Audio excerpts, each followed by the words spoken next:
Buenos días, damas y caballeros, niños, niñas, adolescentes y animales peludos. Soy David Dragon y en este video estrenaremos los PvP del canal. Las reglas serán las mismas de los Battle Royale. En estos videos enfrentaremos a dos facciones de dos universos distintos y analizaremos infantería, artillería, flota, fuerzas especiales, super soldados y logística.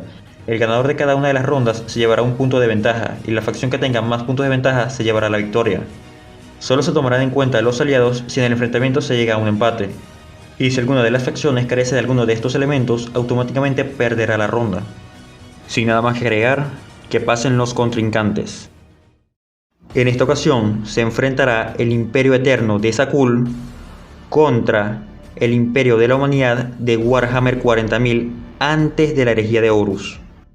Estas dos facciones fueron las mayores superpotencias de su tiempo, y eran tan poderosas que se requirió de un golpe de estado solo para poder debilitarlas. Aparte, también eran lideradas por dos inmortales sumamente poderosos. En el caso del Imperio Eterno, este era liderado por Valkorion, anteriormente conocido como Darth Vitiate. Fue un emperador Sith que adquirió la capacidad de reencarnar poseyendo cuerpos a lo largo de los años, y era tan poderoso en el lado oscuro como para drenarle la vida a su planeta natal.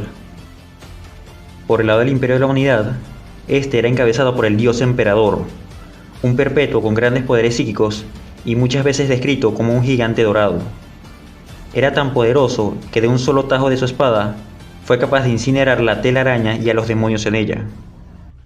Como pueden ver, ambas facciones comparten muchas similitudes entre sí, haciendo que nazca la pregunta de cuál ganaría si colisionaran entre ellas. Así que pónganse cómodos y sin más preámbulo, empecemos.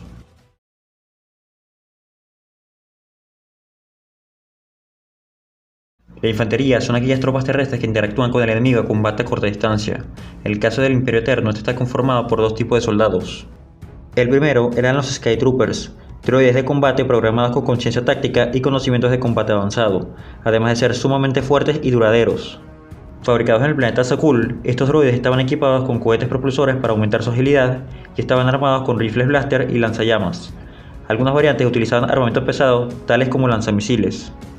También existía una variante de Sky Trooper de élite que tenía 3 patas y cañones blaster montados en los brazos.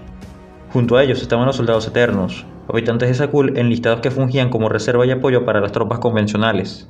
Tenían entrenamiento militar avanzado y vestían armaduras que les brindaban protección ligera. Además utilizaban un rifle blaster como arma principal. En sus primeras fases, la mayor fuerza del Imperio de la Humanidad era el Ejército Imperial. Esta fue la fuerza que peleó en la Gran Cruzada. Se diferenciaba de la Guardia Imperial tanto en su calidad como en sus tácticas. En cuanto a su reclutamiento, los requisitos para ingresar al ejército imperial eran bastante rígidos, ya que solo aceptaban a personas con tendencias violentas o experiencia en combate, tales como aventureros, mercenarios, xenófobos o incluso criminales. En ocasiones también reclutaban de los ejércitos de los planetas del imperio, pero preferían no hacerlo para no dejar desprotegido al planeta. Otra diferencia que tenía con la Guardia Imperial era que no necesitaban enviar millones de unidades, ya que un par de regimientos bastaban para ganar batallas enteras. Incluso en el caso de que sus fuerzas fueran diezmadas, los soldados restantes podían combinarse y crear una fuerza capaz de cumplir la misión. Esto era debido a su gran versatilidad y mejor entrenamiento, por lo que también tenían una esperanza de supervivencia más alta. En cuanto a su armamento, no se diferenciaba mucho de la Guardia Imperial, ya que consistía en armas láser, rifles automáticos, armas cuerpo a cuerpo y armamento pesado.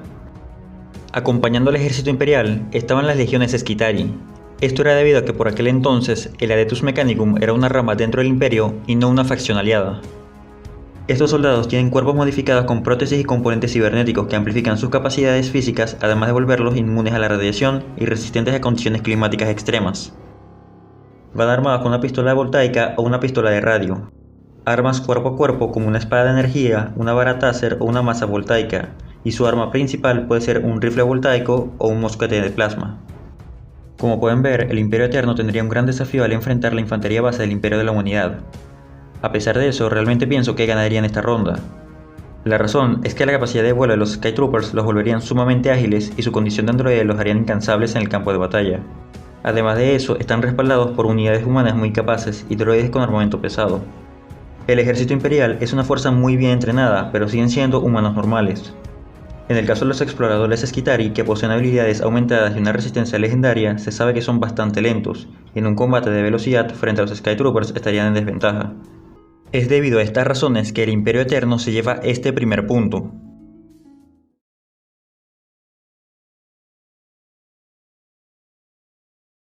A la necesidad de un mayor poder de fuego, ambas facciones recurrieron a grandes piezas de artillería y vehículos de combate terrestre para darles una ventaja en el campo de batalla.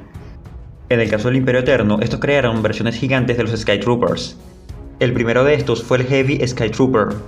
Estos eran una serie de droides de batalla lo bastante grandes como para encarar a los caminantes. Estaban armados con cañones blaster y eran capaces de volar. El segundo de estos fue el droide de asalto planetario Goliath, el cual tenía la potencia de fuego suficiente como para destruir un tanque enemigo. Aparte, también contaban con el caminante de asedio, el Talón de Isaacs, que estaba armado con cañones láser en los costados y boca, además de contar con un sistema de escudo integrado. Por parte del Imperio de la Humanidad, sus principales piezas de artillería serían la artillería de asedio Medusa, la cual era capaz de emplear diferentes tipos de ojivas. El Basilisk, con un cañón estremecedor, era capaz de disparar a más de 15 km de distancia y destruir tanques enemigos y estructuras fortificadas. El Griffon, el cual era más versátil y con una mayor tasa de fuego que otras piezas de artillería. El Imperio también hizo uso de artillería antiaérea, como el cañón Hydra y el lanzamisiles Mantícora, y de vehículos de combate tales como el caminante de asalto Sentinel, que podía estar armado con un multiláser y armamento pesado. El transporte blindado Quimera, que podía ser equipado con un multiláser y volteres pesados, y su variante Hellhound, el cual tenía un lanzallamas pesado. Por supuesto, la joya de la corona es el tanque de batalla Leman Russ, el cual estaba armado con volteres pesados y poderosos cañones. Estaba fuertemente blindado y fue el pilar principal de la fuerza blindada del Imperio. Gracias a la Adeptus Mechanicus, el Imperio tenía acceso a la Legio Cibernética, una subfacción que desarrollaba autómatas de batalla al servicio del Imperio, siendo el más popular el clase Castellax, el cual está armado con un cañón Mauler Bolt, 2 bolters, cargas de choque y un generador de escudos. Aparte, el Mechanicum también puso al servicio del Imperio los Ancaférreos, que podían ser equipados con un cañón automático o un cañón láser, y el cazatanques Críos de Vator, empleado principalmente para defender los mundos Forja. Durante la Gran Cruzada, las legiones Astarte emplearon sus propias piezas de artillería, siendo la más antigua el Dreadnought, un mecha de combate de más de 5 metros de alto y que en sus primeros modelos estaban armados con cañones de plasma. Para ese entonces también se habían desarrollado en grandes cantidades las armaduras de Exterminador, siendo más poderosas que las estándar y podían ser equipadas con cañones de asalto o armas cuerpo a cuerpo, tales como cuchillas relámpago. Por último encontraríamos las legiones titánicas. Existen un total de 5 clases de titanes imperiales, siendo la primera los caballeros. Miden alrededor de 9 metros de alto y pueden estar armados con espadas sierras o cañones térmicos. Por encima de estos está el titán Warhound, el cual mide 15 metros de altura y está armado con cañones blaster de plasma, megavolter Vulcan, cañón inferno o un destructor turboláser. La tercera clase titán es conocida como River, de unos 24 metros de altura, pueden llevar armas montadas en sus brazos y caparazón, como cañones láser de plasma, misiles o un turboláser. La segunda clase titán es conocida como Warlord, miden alrededor de 36 metros de altura y fueron el pilar de la Legión Titánica, capaz de llevar armas en sus brazos, en los hombros y en los costados del torso. Por último, tenemos al titán clase Emperador. El más poderoso de los titanes era prácticamente una plataforma de asedio. Medían alrededor de 54 metros de altura y llevaba armas en sus brazos, hombros y plataforma. Cada titán es controlado por una tripulación consistente en un único príceps de mando, asistido por un moderati, un oficial táctico, un ingeniero jefe y una dotación de mecánicos y servidores acorde a la clase de titán. Todos los titanes poseen escudos de vacío capaces de resistir grandes cantidades de daño, lo que los vuelve sumamente poderosos en el campo de batalla. Para este punto debería ser un análisis profundo, pero que va, aquí no hay punto de comparación. Ya solo con las piezas de artillería y vehículos de la Adeptus Mechanicus bastaría para superar a las del Imperio Eterno. Los Heavy Skytroopers no serían rival para los autómatas de batalla, que cuentan con un mejor armamento y un sistema de escudos. Y el cazatanques Críos de Vator tiene potencia suficiente para destruir a los caminantes del Imperio Eterno de un disparo. Es debido a esta carencia por parte del Imperio Eterno que el Imperio de la Humanidad se lleva este punto.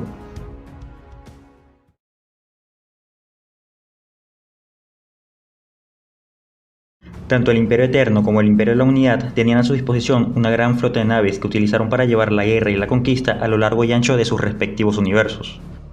Por el lado del Imperio Eterno contaba con una masiva flota de naves, todas lideradas por naves insignia, las cuales estaban fuertemente armadas con cañones láser y podía transportar una gran cantidad de cazas y lanzaderas. Desde esta nave eran controlados los buques de guerra eternos. Estas naves conformaban la mayor parte de la flota eterna. Eran las naves más avanzadas de su tiempo y eran inusualmente rápidas, por lo que podían realizar formaciones complejas y devastadores ataques combinados. Estaban armados con cañones turbo láser pesados y podían disparar cápsulas de desembarco que podían penetrar el casco de la nave enemiga y liberar un escuadrón de Skytroopers en su interior. Contaban también con tecnología de camuflaje y su cabeza estaba reforzada para realizar embestidas y en casos extremos autodestruirse para causar el mayor daño posible. No existían pérdidas humanas, ya que estas naves eran operadas por droides Gemini que eran quienes coordinaban sus formaciones.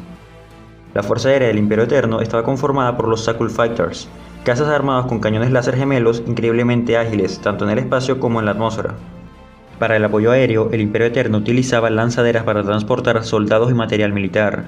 Estaban armadas con cañones láser y demostraron ser efectivas contra naves enemigas. Por el lado del Imperio de la Humanidad, para llevar a cabo la Gran Cruzada, se construyeron una inmensa cantidad de naves que formarían la Armada Imperial, divididas en flotas de batalla, cada una teniendo distintos tipos de naves. Liderando las flotas de batalla, los acorazados son masivas naves de combate repletas de armas y poderosos escudos de vacío. Suelen estar armados con torretas y baterías de torpedos a los 4 lados de la nave, además de ser capaz de llevar 4 escuadrones de combate. Las 3 principales clases de acorazado eran el Emperador, el Victoria y el Retribución.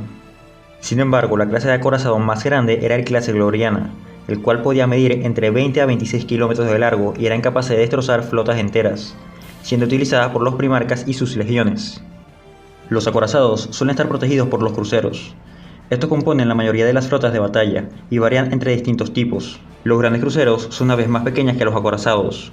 Son empleados en escuadrones como rompelíneas. El gran crucero clase Venganza es uno de los más confiables y con mayor potencia de fuego de la armada, equipado con torretas y baterías de lanzas. Los cruceros de batalla combinan maniobrabilidad, potencia de fuego y resistencia.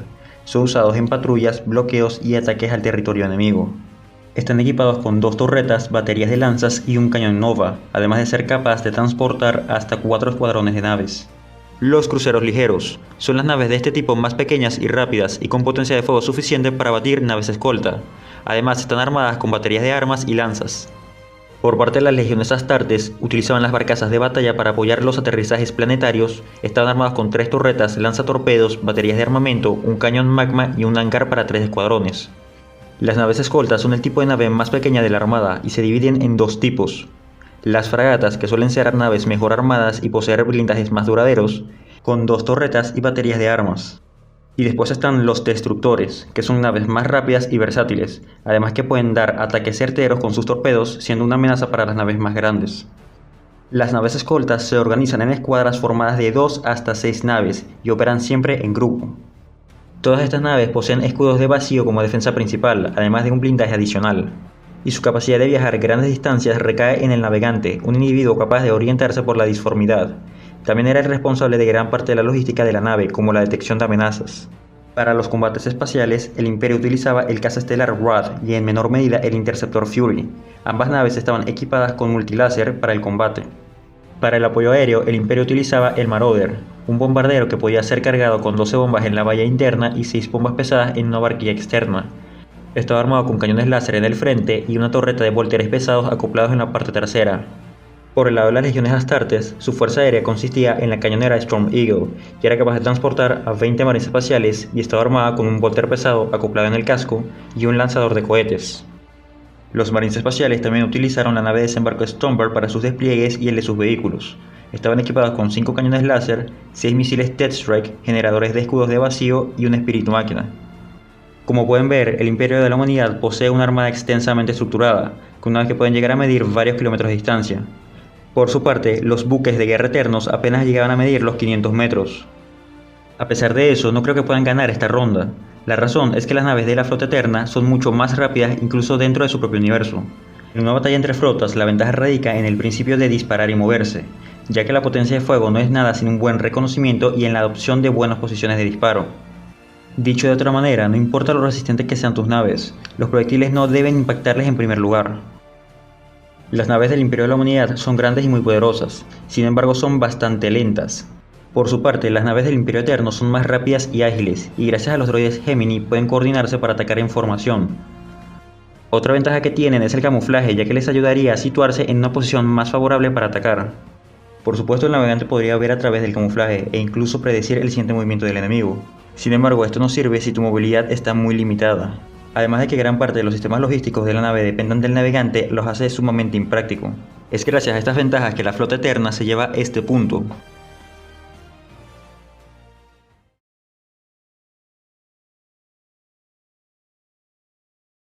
La letalidad de una fuerza especial yace no solo en la calidad de sus tropas, sino también en el tipo de escenarios para los que son entrenados y desplegados. Son adiestrados para llevar a cabo misiones que un soldado convencional no podría cumplir y en los que son necesarias habilidades muy específicas. Durante su conflicto contra la galaxia, el Imperio Eterno hizo uso de sus ramas de fuerzas especiales y agencias de espionaje para misiones de alto perfil, utilizando unidades tales como los soldados de operaciones especiales. No se conoce mucho de ellos, pero se puede suponer que tenían mejor entrenamiento y equipo que los soldados convencionales. La única vez que se utilizaron estas unidades fue para proteger el generador de escudos de las fortalezas estelares. También se utilizaron agentes durmientes, espías que servían al Imperio Eterno sin saberlo, hasta que decían una palabra clave para despertarlos. Estos espías demostrarían ser sumamente efectivos, ya que ni ellos mismos sabían que eran espías, y eran colocados en puntos de interés ya sea para recolectar información o sabotear al enemigo. Por último estaría la Guardia Horizonte. Esta fue una unidad de élite de guerreros sensibles a la fuerza, creada para proteger al monarca del Imperio Eterno. Utilizaban armaduras negras o blancas y su arma principal era una pica de luz o un sable de luz. Durante los preparativos de la Gran Cruzada, el emperador de la humanidad diseñó cada una de las ramas militares del imperio teniendo en cuenta diferentes escenarios posibles en un conflicto, muchos de los cuales requería precisión quirúrgica, por lo que le ordenaría a Malcador el Sigilita crear la primera fuerza especial del imperio, lo que en un futuro sería conocido como la Legión Alfa. A diferencia del resto de las legiones cuyo objetivo era ser una fuerza de asalto o apoyo a las tropas, tanto el Primarca Alfarius como la 20ª Legión fueron pensados para ser una fuerza de operaciones encubiertas que incluía infiltración, asesinato, sabotaje y espionaje. La Legión Alfa era capaz de infiltrarse en cualquier lugar sin ser detectado. Se rumorea incluso que operaban desde antes de la Gran Cruzada, acabando con los enemigos del Imperio desde las sombras. Conocidos como la Legión Fantasma, la Legión Alfa conquistaba planetas en completo silencio, infiltrándose en esos mundos desestabilizándolos desde adentro. Dentro del ejército imperial también habían regimientos que, ya sea por su letalidad o efectividad en condiciones climáticas extremas, los volvían activos muy valiosos, habiendo dos regimientos que se destacaban del resto. En primer lugar encontramos a los Lucíferes Negros, soldados de élite equipados con armaduras negras y largos chalecos antibalas. Llevan cascos de vísceras integral y cuando están de servicio en el Palacio Imperial suelen blandir cuchillos de energía. También demostrarían ser efectivos para la protección de altos cargos. Junto a ellos estaban los Auxiliares Solares. Ellos estaban entre las fuerzas mejor equipadas del Imperio, y se consideraba que solo eran superados por las legiones Astartes. Componían entre el 20 al 25% del ejército imperial. Eran utilizados como exploradores y fuerzas de asalto. Estaban equipados con armaduras de vacío que incluía blindaje y una unidad de soporte vital. Era capaz de repararse por sí sola y era resistente a la radiación. Solían utilizar armamento láser como rifles y carabinas, pero también utilizaban bolters y lanzallamas. Las Hermanas del Silencio, pertenecientes a la Detus Astar Telepática, son una orden paramilitar de mujeres dotadas con el gen Paria. Se especializan en la búsqueda, captura y supresión de psíquicos. Son capaces de inspirar terror por donde sea que pasen. En sus inicios fueron utilizadas ampliamente en operaciones contra las razas alienígenas con habilidades psíquicas, particularmente contra los Aeldari. Entre el armamento que poseen se encuentran los bolters, lanzallamas, espadas de energía y armas de agujas alquímicas. Los Adetus Custodes fueron la guardia personal del emperador. Sin embargo, durante la Gran Cruzada también fueron su fuerza de asalto equivalente a las legiones de marines espaciales de los primarcas, pero siendo aún más poderosos. Estaban armados con una lanza guardiana y una servoarmadura de auramita reforzada, además del conocimiento de cada estrategia y táctica conocida. La última fuerza especial creada por el Imperio no fue otra que el Officio Assassinorum, creada posterior al inicio de la Gran Cruzada para llevar a cabo misiones que no requerían grandes cantidades de recursos. Se ordenaría construir 4 templos en los que se entrenarían a los reclutas en tácticas y asesinatos específicos. En aspectos generales, los asesinos suelen ser entrenados en condiciones extremas dentro de los navíos del Assassinorum, privándolos de comida y oxígeno limitado, además de que deben pelear entre ellos hasta que solo quede una décima parte de los reclutas. Estando en tierra, son entrenados en múltiples campos y sometidos a pruebas extremas que incluyen psicoadoctrinamiento e hipnosis agresivas, exámenes físicos intensos y digerir vastas cantidades de información. Son entrenados en armamento y se les llena de esteroides y estimulantes, volviéndolos aún más letales. Todas estas ramas de fuerzas especiales le proveen al Imperio una gran versatilidad en escenarios específicos o poco comunes dentro de un conflicto, lo que les daría una gran ventaja sobre el Imperio Eterno. Las fuerzas especiales del Imperio Eterno no tienen hazañas que respalden sus habilidades, al contrario de los Lucíferes Negros y los Auxiliares Solares, quienes son vanagloriados por asaltar posiciones o por defenderlas con éxito. Por parte de los agentes durmientes, a pesar de su efectividad en el espionaje, siguen siendo humanos comunes. Los únicos que serían una amenaza es la Guardia Horizonte, ya que al ser usuarios de la fuerza son guerreros formidables. El Officio Assassinorum no serían capaces de superarlos, y las Hermanas del Silencio serían dignas rivales, pero seguirían estando por debajo de la Legión Alfa, que no tendrían problemas en meter a una docena de Astartes dentro de los aposentos del Emperador Eterno. La Legión Alfa es por mucho la fuerza especial más letal que ha tenido el Imperio de la Humanidad. Su capacidad de infiltración y la red de contactos que maneja le da una ventaja estratégica sobre sus enemigos.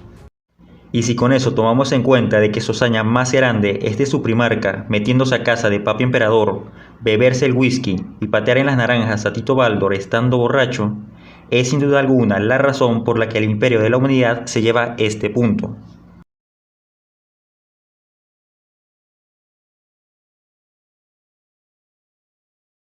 Durante sus años de gloria, el Imperio Eterno desplegó a dos tipos de supersoldados en contra de sus enemigos. Los primeros eran los Caballeros de Sakul, una orden de guerreros sensibles a la fuerza que se diferenciaban tanto de los Jedi como de los Sith en su filosofía sobre la misma, ya que la veían más como un recurso a utilizar que una senda a seguir. Esta característica los volvía aún más poderosos que los Jedi, pero menos impulsivos que los Sith en un combate. Sus capacidades físicas eran el equivalente a las de un atleta olímpico, y vestían una armadura dorada que ellos mismos forjaban. Su arma principal era una pica de luz, y poseían un escudo recubierto con una capa de energía para la defensa. El segundo tipo fueron los Exarcas. Estos fueron caballeros de Sakul modificados cibernéticamente para volverlos sobrehumanamente fuertes. Su equipo no distaba mucho del de los caballeros de Sakul, ya que también portaban escudos de energía y picas de luz. Sin embargo, sus armaduras fueron modificadas para extraer energía de los generadores solares de las fortalezas estelares. El Exarca más poderoso no es otro que el Príncipe Arcan, quien aparte de ser hijo del Emperador Eterno, también fue uno de los mejores duelistas de su universo. Tanto los Caballeros de Sakul como los Exarcas estaban entrenados en las formas de combate con sable de luz y en el dominio de la fuerza. Gracias a ella podían aumentar sus capacidades físicas, utilizar la telequinesis, la precognición y ver a través de ella. También podían usar habilidades más avanzadas como los trucos mentales, generar un escudo de protección y estrangular con la fuerza. Debido a su filosofía, podían utilizar habilidades del lado oscuro, lo que los volvía sumamente peligrosos. Por su parte, el Emperador de la Humanidad empleó guerreros genéticamente modificados entre sus fuerzas, y en estas tempranas tropas mejoradas se encuentran los orígenes de lo que acabarían por convertirse en las legiones de marines espaciales. Conocidos también como los Adeptus Astartes, a estos legendarios guerreros se les injertaría quirúrgicamente 19 órganos adicionales en el transcurso de su niñez hasta la adultez. Estos órganos, designados como semilla genética, modificaron el cuerpo del neófito y lo aumentaron a niveles sobrehumanos. Primero se le injerta un segundo corazón para mejorar su sistema circulatorio y el rendimiento de los órganos. Después se le agrandarían y reforzarían los huesos, además de estimular su crecimiento y el de sus músculos para aumentar su fuerza. También se le implantaría un órgano conocido como el hemástomen para mejorar el transporte de oxígeno y nutrientes, y otro más pequeño que libera un torrente de células que ayuda a cicatrizar heridas al instante. Otras habilidades que otorgan las semillas genéticas son vista, oídos, gusto y equilibrio sobrehumanos, saliva ácida y la capacidad de consumir alimentos venenosos para los humanos. Aparte, también pueden adquirir las memorias de toda la materia orgánica que consumen. También tienen resistencia a climas con temperaturas extremas, a atmósferas tóxicas o contaminadas de radiación y un sistema inmunológico más fuerte. El cerebro de los marines espaciales también fue modificado para ser capaz de mantenerlo despierto y al mismo tiempo poner en descanso regiones de su mente. O en caso de ser herido de gravedad, ponerse a sí mismo en estasis para ser reanimados posteriormente con quimioterapia. El último órgano injertado es el caparazón negro. Se coloca en el tórax bajo la piel y se conecta al sistema nervioso del marín, que a su vez se enlaza con los circuitos de la servoarmadura para que pueda ser operada con efectividad. Durante este proceso, los reclutas reciben acondicionamiento químico, hipnoterapia, entrenamiento físico y adoctrinamiento mental. Los marines espaciales visten una forma avanzada de armadura de combate motorizada, la cual está compuesta por placas de adamantio y plastiacero y envueltas en una capa de ceramita y cuyo diseño está basada en las armaduras de caballería de la Orden de Caliban y los tecnobárbaros de Terron. Durante la Gran Cruzada, los Astartes utilizaron tres tipos de armadura, siendo la primera la Mark I, designada como servoarmadura Trueno. Esta había sido la versión más primitiva de armadura, ya que carecía de muchos de los sistemas que tendrían versiones posteriores, como los de primeros auxilios y soporte vital. Otro fallo era que el aumento de fuerza solo estaba presente en los brazos de la armadura y no en las piernas, lo que lo volvía más torpe y ruidosa. Fue durante la víspera de la Gran Cruzada que se desarrollaría la armadura Mark II, también llamada armadura cruzada. Había sido integrada con un sistema de soporte vital para llevar a cabo operaciones en el vacío del espacio.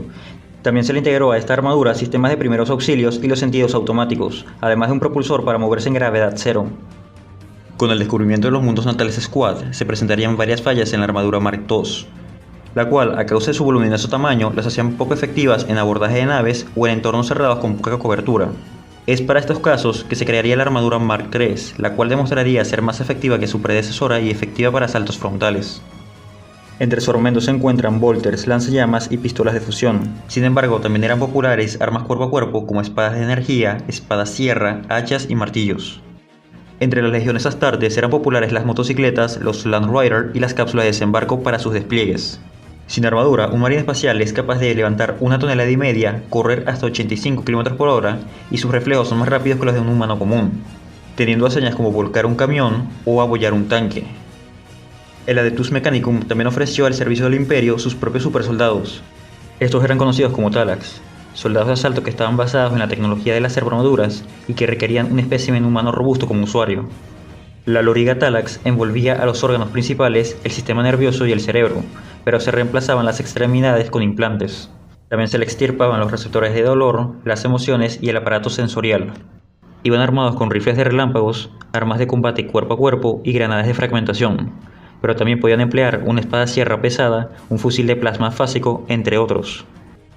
Las Hermanas del Silencio son mujeres guerreras que gracias al Gemparia eran inmunes a la influencia o ataque de psíquicos, además contaban con la habilidad de intimidar a sus enemigos con su presencia. Entre el armamento que poseían se encuentran los bolters, lanzallamas, espadas de energía y armas de agujas alquímicas, lo que las volvía formidables en el campo de batalla.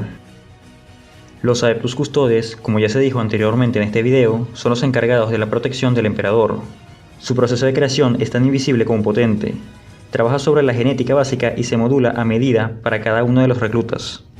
Son más poderosos que los Marines espaciales e incluso que los Thunder Warriors, y con un equipo muy superior. Sus armaduras de auramita cuentan con un escudo de energía y pueden portar reliquias como armas. Sin armadura, su fuerza rondaba las 10 toneladas, y uno solo de estos guerreros ha sido capaz de derrotar a un ejército de cientos con todo y artillería. Sin embargo, los mayores supersoldados que ha tenido el Imperio en toda su historia no serían otros que los Primarcas. Ellos fueron los 20 hijos genéticos del emperador, diseñados para ser más grandes, fuertes, resistentes, rápidos e inteligentes. Midiendo alrededor de 3 metros de altura, eran guerreros diestros, astutos estrategas y líderes capaces, llegando a gobernar sus planetas de origen. Todos eran hábiles combatientes, estaban equipados con armaduras y armas a su medida. Algunos poseían habilidades sobrenaturales, mientras que otros portaban reliquias de gran poder. Su fuerza física estaba entre las 80 y 300 toneladas. Y su velocidad superaba incluso la de la percepción de los astartes. Han sido capaces de destruir tanques y de detener balas con las manos. En pocas palabras, los Primarcas fueron la mayor arma que ha tenido el Imperio en toda su historia. Tomando en cuenta todo lo anterior, se puede decir que las Hermanas del Silencio no tendrían mucho que hacer contra los Caballeros de Zakuul. Es cierto que el Gemparia posiblemente las haga inmune a ataques de la fuerza, pero el hecho de que sus cualidades físicas no sean sobrehumanas las pone en una gran desventaja en un combate. En el caso de los Talax, aunque son más fuertes que los Caballeros de Zakuul, aún serían más lentos y vulnerables a sus picas de luz. Ahora, si se enfrentaran contra un marine espacial, se cambiarían las tornas.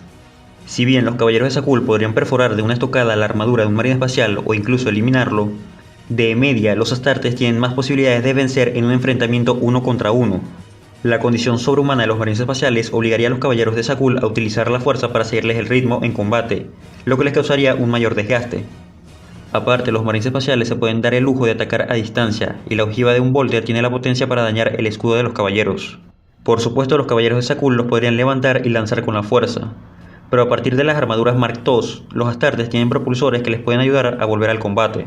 Los exarcas sí tendrían mejor oportunidad, ya que poseen una capacidad física similar a la de un astarte, pero seguirían estando por debajo de los custodes, quienes serían mucho más fuertes y además de que sus armaduras cuentan con un escudo de energía que les dificultaría aún más hacerles daño. Es por estas razones que el Imperio de la Humanidad se lleva a este punto.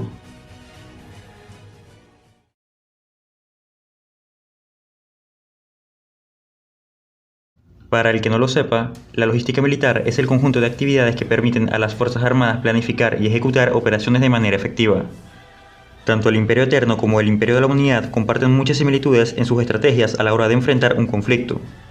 En primera instancia, ambas facciones al momento de atacar un planeta realizan un bombardeo planetario seguido de un despliegue de tropas mediante el uso de cápsulas de desembarco. Estas tropas suelen ser una fuerza combinada entre la infantería base, la artillería y sus propios supersoldados. Ya entrando en aspectos más específicos, el Imperio Eterno solía desplegar a una fuerza de Skytroopers aprovechándose de su capacidad de vuelo para saltar posiciones, al mismo tiempo que los caballeros de Zakuul, respaldados por sus caminantes, atacaban por tierra mediante una formación conocida como el guantelete Tide. El Imperio Eterno contaba también con un vehículo conocido como World Rusher, que era capaz de crear caminos, aplanar bosques o atravesar montañas, lo que facilitaba enormemente movilizar recursos y activos militares por tierra. También era capaz de crear caminos debajo de la tierra y desplegar unidades detrás de líneas enemigas. Todas las fuerzas militares del Imperio Eterno estaban bajo el liderazgo del Príncipe Texan y del Príncipe Arcan como segundo al mando. Ambos, a su vez, estaban bajo las órdenes del Emperador Valkorion, quien también se aprovechó de la avanzada tecnología del Imperio y de los vástagos de Zakuul, quienes con su capacidad de ver el futuro le brindaban una ventaja estratégica en la batalla. Por su lado, el Imperio de la Humanidad dividía sus fuerzas en las flotas expedicionarias, en donde se transportaban regimientos del ejército imperial bajo el liderazgo de un Lord Comandante. Ellos demostrarían una gran versatilidad e ingenio en el campo de batalla, lo que les valdría para ganar conflictos estando incluso en desventaja numérica, aprovechándose por supuesto de su poderosa artillería. Sin embargo, la mayor parte de las fuerzas imperiales estaban asignadas a las flotas lideradas por los primarcas. Estas fuerzas fungían como apoyo de las legiones astartes, y estaban adaptadas a la doctrina militar de la misma.